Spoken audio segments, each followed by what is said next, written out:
সম্প্রতি শুভশ্রী গঙ্গোপাধ্যায় তাঁর ফিল্মফেয়ারের রিহার্সালের বেশ কিছু ছবি ভিডিও প্রকাশ্যে এনেছেন। সেখানেই দেখা গেল তিনি তাঁর ফাঁকা সময় কিভাবে কাদের সঙ্গে কাটিয়েছেন। এমনকি তিনি যখন স্টেজে নাচ প্র্যাকটিস করছেন তখন রাজের সঙ্গে দর্শক আসনে কারা ছিলেন সেটারও ঝলক দেখা গেল। শুভশ্রী গঙ্গোপাধ্যায় একজন অভিনেত্রী হওয়ার পাশাপাশি সে একজন আদর্শ মা, সেটাই যেন এই ভিডিওতে আবারও বুঝিয়ে দিল।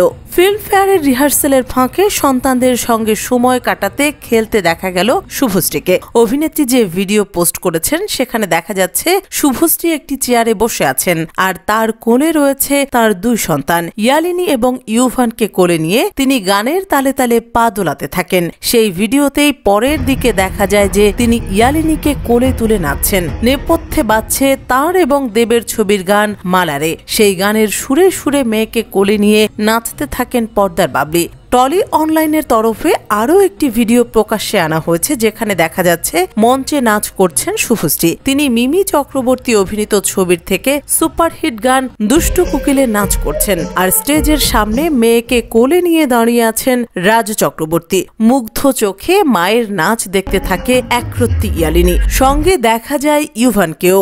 এদিন এই ভিডিও পোস্ট করে শুভশ্রী গঙ্গোপাধ্যায় লেখেন, ফিল্মফেয়ারের রিহার্সালের বিহাইন্ড দ্য সিন। বহু মানুষ তাতে মন্তব্য করেছেন। এক ব্যক্তি লেখেন, এই না হলে মা, সব দিকে সমান নজর।